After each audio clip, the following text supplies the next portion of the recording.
So I got a Corvette, and you're looking at it. We got us an engine on the engine stand. Well, the engine hoist. She will be on the engine stand as soon as I get that 305 block off of it. Anyway, just go over what's going on here.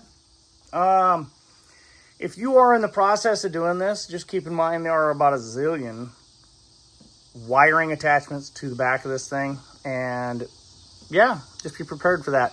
I do have to do some wiring, work on some of the wiring. I got some ground straps over there that are junk now.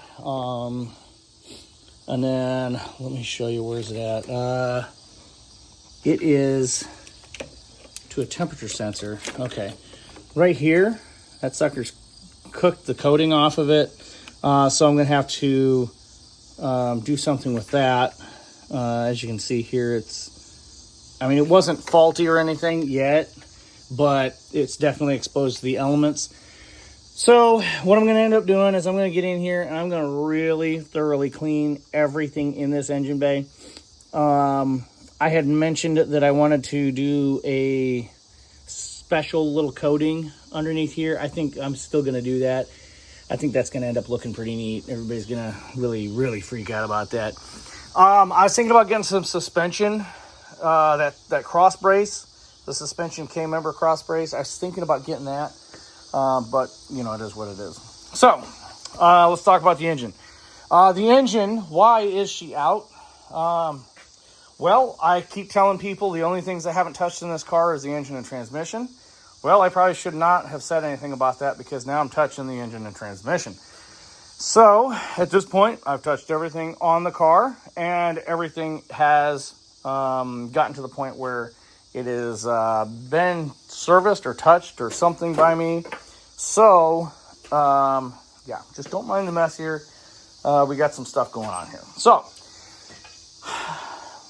the reason why I pulled the engine, normally, with the situation where I lightly had a head gasket issue, I wouldn't have pulled the engine. I would have, left the engine in the car and done what I needed to do with the heads, and then bada bing, bada boom, we're going down the road. What ended up happening, what I discovered was there's some scraping on the cylinders, a couple of them. This one here in particular is pretty bad, and this one here is pretty bad. This one has some, but it is what it is. And then this one here has a questionable mark. I think it's where maybe it leaned out at one point, and it's something that rarely happens. But anyway, I digress. Basically, what it is where a ring sits and it doesn't have any oil coating on it. So it basically, on a hot motor, it sits there, basically welds to the cylinder, and then you start the car, and it just is what it is. But anyway, I digress. So here's where we're at, right? So I'm going to take the engine apart, completely apart, and I'm going to inspect everything, make sure nothing is going crazy. Now, unlike some people who would just be like, whatever, we'll just throw it back together, I drive this car. I drive this car a lot. You guys know that. I take this car everywhere, and I want to make sure that this is going to be a good, sturdy, reliable vehicle for years to come. Why? Because I want to be able to get in and go. All right. Just remember, caretakers are people who attend to the dying, and I don't want to be a caretaker of the legend. Okay, I want to be an admirer of the legend, an experiencer of the legend, a promoter of the legend, right? I want to be somebody who is known as, man, that guy's not afraid to put some miles on that. Man, that guy's not afraid to enjoy that car. Man, that guy's getting his money worth, that sort of thing. So that's where we're at with this. So basically, we're going to be tearing the motor down, and we're going to take a look at all of the cylinders and see what's going on. At the very best, it might just end up needing to be honed, new rings, and bada bing, bada boom, we're done and gone down the road, right? Now, I am going to pull the cam out. I'm not sure if I want to go with a bigger cam. See, this is where we're at this point, right? I now have a reason to pull this motor out, right? Well, I'm pulling the motor out. I want to make this thing worth my time. Now, I don't want a bunch of horsepower. It felt like a strong 330 horsepower, right? So it was either really running good or it was maybe a little bit stronger than 330 horsepower, which is fantastic. But that doesn't mean anything. It just means that it felt like, to me, like it was stronger than 330. I don't have any numbers. Unfortunately, the catalytic converters went out, and I wasn't able to test it before that, and then I really wasn't able to test it before the head gasket, so we may never know what this... Well, let me rephrase that. We will never know what this car actually made for horsepower numbers unless somebody in the past put this thing on a dyno and has those numbers. Regardless, what are we going to do with the motor? Well, let's see here, guys. We can just hone it and rebuild it, put it back together, just a little oversized everything, and, at the end of the day, have a good running car. Or we can put a cam in it, we can put some badass heads on it, and we can put a tune on it. I've already got badass injectors. But anyway, we can do that and then put a tune in it. And maybe try for 450, maybe 500 horsepower. I don't know. But at the same time, the one big grievance that I have with this car is that it is not happy when I put anything but absolutely the best gas on the planet in it. And unfortunately, when you're traveling, you don't have access to the best gas everywhere, right? Now, that leads me to, I can maybe bump down the compression numbers a little bit, or I could leave the compression the same and just deal with, it as I go, which that's what I've been doing, which won't bother me either way. But at the same time, I can still bump, lower the compression and still make some power, or I can keep the compression the same or just build it up the same way, and eventually just basically make the core of the motor sturdy enough to where if I did decide that I wanted some sort of power adder, maybe a Pro Charger or something, I could do that in the future. Now, let's face it, the top of the motor, the Grand Sport motor, the LT4, is the reason why I bought this car. Well, that, and it's a 5-speed and it's red. And the story of the car, the backstory of the car. Now, that being said, at this point, depending on how long I have the motor down, will depend on what I end up doing here, because I do want to enjoy my car. So, I may build this motor up and have a badass car, right? Which, yeah, okay, that sounds awesome. But at the same time, I need something to go in here in the meantime, and I may end up detuning the car, in a matter of speaking, by maybe getting a LT1 lower end and putting my old heads on it and the intake, and then when I get this motor built up, then I can, well, let's just put it this way. The only thing I'd need off of it is my intake manifold. And by then, I'll probably have found another intake manifold, so we'll see. I don't know. I don't know what I'm going to do with it. But anyway, I digress.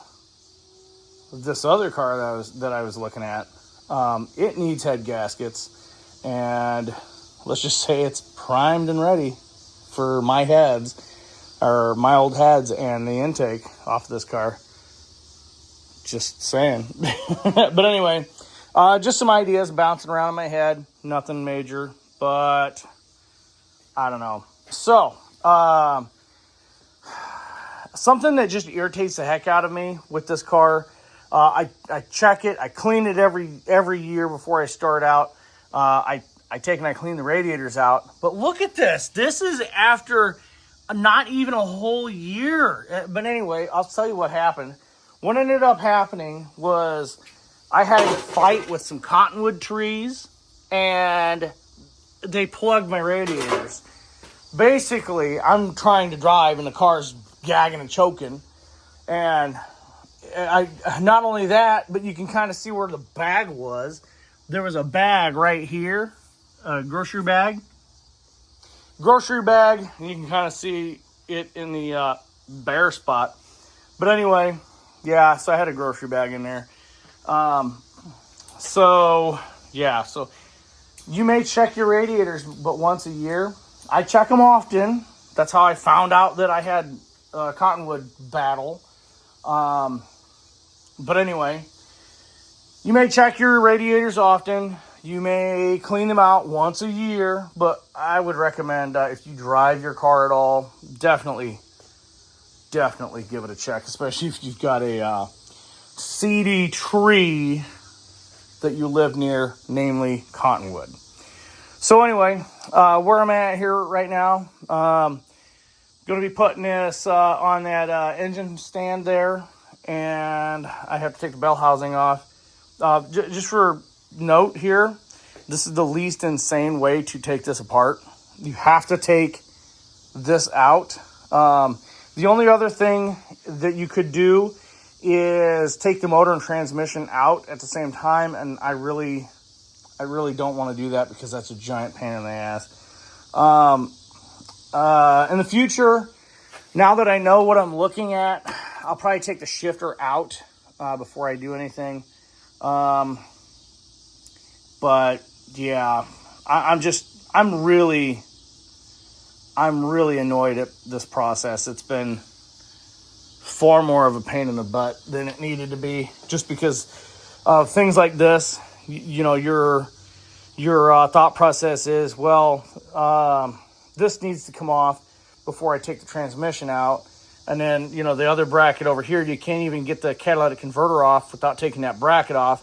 Oh, you can't get the freaking bolt out unless you drop the transmission. It's just a fucking nightmare. That being said, this one bolt gave me so much heartache and grief. I wanted to light the car on fire and just walk away from it. That being said, so anyway, let me know what you guys think in the comment section. What should we do? Now, money is an object here, so I can't go, oh, money is no object here. But I was thinking about like doing a 355 build, just a light, mild 355 build. I'm not sure what rods, not sure what pistons. I may stick with the factory rods and just get oversized pistons. That's kind of what I'm thinking here. I don't see any reason why not to, but I have been reading some things where 500 horsepower, if I were to creep up in that direction, I would definitely want some better rods and pistons. So I don't know. You guys in the comment section that have dealt with that in the past, let me know. I'm going to be getting new lifters. I'm going to be checking out the cam when I get a chance here. But anyway, timing chain, getting a new timing chain, OptiSpark I'm replacing. New bearings and everything. So, but anyway, I'm gonna get this on there and pull the pan and see how some of the bearings look. All right, guys. Questions, comments, leave in the comment section below. So I got a Corvette. You're looking at it. I'll catch you in the next video. Hopefully the next video I have the heads back on and the car running. I doubt that. This thing's gonna be down for months. But, yeah, no. I could really go for a cash infusion, guys, if, you know what I mean. If somebody in the comment section is rich, has nothing to do with any, or, you know, no time, no kids or anything, and they really want to donate to a worthy cause. I don't know. I'm not begging, but anyway, I do have Patreon if you guys want to help out with it. If I start getting donations, I'll start making videos and stuff, you know, how to do this and that, you know, but, you know, if I start doing that, then that's my whole thought process about getting another car is, just to make channel content with it. That's just beyond me yakking and talking about what I want to do with my car. But anyway, guys, yeah, how many of you guys out there actually work on your cars? Yeah, not many. This guy does. Anyway, I'll catch you guys in the next video. Thanks for watching.